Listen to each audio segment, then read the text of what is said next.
Hi, welcome to live with food. நம்ம இன்னைக்கு ராகி அடை பார்க்க போகிறோம். ராகி அடை இது ஒரு ஹெல்த்தியான பிரேக்ஃபாஸ்ட்டு. இது எப்படி டேஸ்ட்டாக பண்ணுறதுன்றதை பார்க்கலாம். இதுக்கு ராகி மாவு எடுத்திருக்கேன் நான். இதை நல்லா சலிச்சு வச்சிடலாம். இப்போ ஒரு கடாய் எடுத்துக்கலாம். அதில் நான் வேர்க்கடலையை நல்லா வறுத்து எடுத்துடுறேன். இது தோல் நீக்கிய வேர்க்கடலை. சப்போஸ் உங்ககிட்ட தோலோட வேர்க்கடலை இருந்ததுன்னா இந்த மாதிரி வறுத்து எடுக்கும்போது இந்த தோலெல்லாம் வந்துடும். இப்போ நம்ம தனியாக எடுத்து வச்சுக்கலாம். இப்போ இதே கடாயில் கொஞ்சமாக எண்ணெய் விட்டுக்கலாம். இதில் நான் கடுகு தாளிச்சிடுறேன்.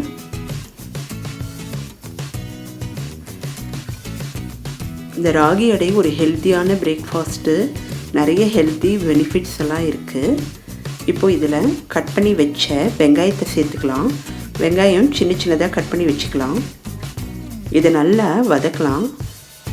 ஒரு 2-3 நிமிஷம் அடுப்பை சிம்மில் வச்சு நல்லா வதக்கிடலாம். இதை வதக்கிறதுக்கு நம்ம உப்பு போட்டுக்கலாம்.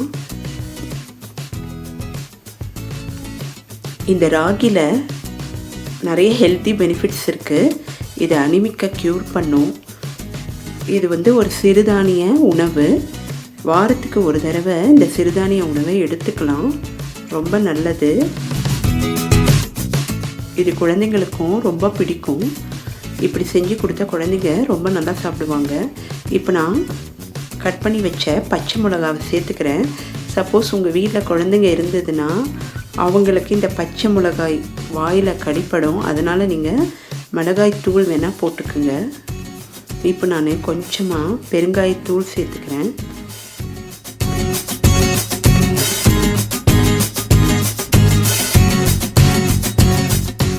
வெயிட் லாஸுக்கு இந்த ராகி ரொம்ப ஹெல்ப் பண்ணும்.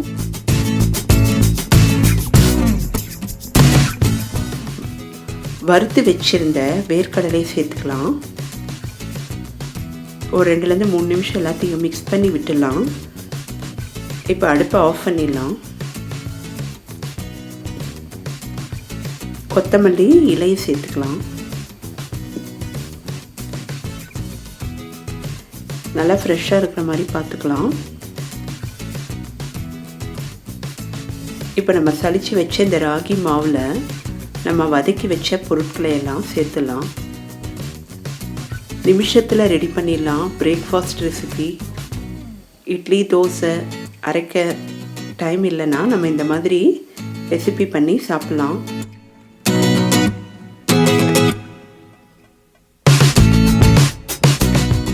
நம்ம கொஞ்சம் கொஞ்சமாக தண்ணி விட்டு இந்த ராகி மாவை பிணைஞ்சிக்கலாம்.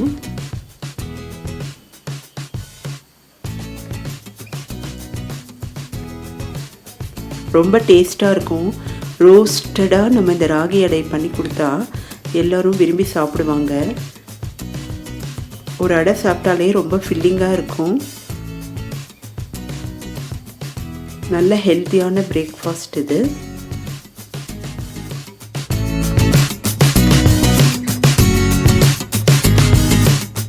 தண்ணி விட்டு நம்ம பிணையும் போது பார்த்து விட்டுக்கலாம். இப்போ நம்ம மாவு பிணைஞ்சி வச்சிட்டோம். இப்போ நான் ஒரு இரும்பு கல் எடுத்துருக்கேன். இதில் கொஞ்சமாக எண்ணெய் விட்டு ரெடி பண்ணிக்கலாம். இப்போ நம்ம கொஞ்சம் கொஞ்சமாக மாவு எடுத்து தட்ட ஆரம்பிச்சிடலாம். தண்ணி தொட்டு தொட்டு நம்ம தட்ட ஆரம்பிச்சிடலாம். அப்போ தான் கையில் சூடு பரவாமல் இருக்கும். அடுப்பை சிம்மில் வச்சிடலாம். ஈஸியாக தட்டிடலாம். வாழை இலையெல்லாம் வேணுன்ற அவசியம் இல்லை. சப்போஸ் உங்களுக்கு கல்லில் நேரடியாக தட்ட முடியலன்னா வாழை இலை இல்லைன்னா கவரில் தட்டி நீங்கள் கல்லில் அதை போட்டு எடுத்துடலாம். எந்த அளவுக்கு மெலிசாக தட்ட முடியுமோ அந்த அளவுக்கு தட்டிடலாம். அப்போ தான் ஈஸியாக வேகும்.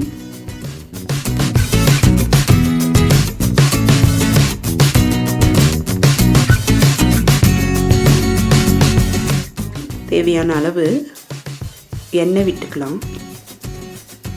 இப்போ அடுப்பை ஹையில் வச்சுக்கலாம். ஒரு 2 நிமிஷம் ஹையில் வச்சுட்டு அப்புறம் சிம்மில் வச்சுக்கலாம். அப்போ தான் ஈவனாக வேகும், ரோஸ்டட் ஆகும். சிம்மில் வச்சா ஒரு 5லேருந்து 7 நிமிஷம் ஆகும் ஒரு அடை வேகிறதுக்கு.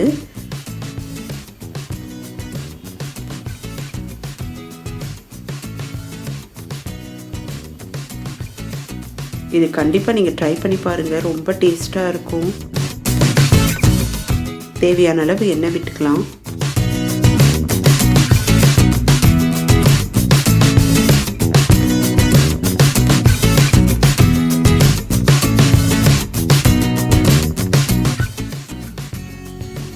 இப்போ நமக்கு சுட சுட ராகி அடை தயாராகிடுச்சு.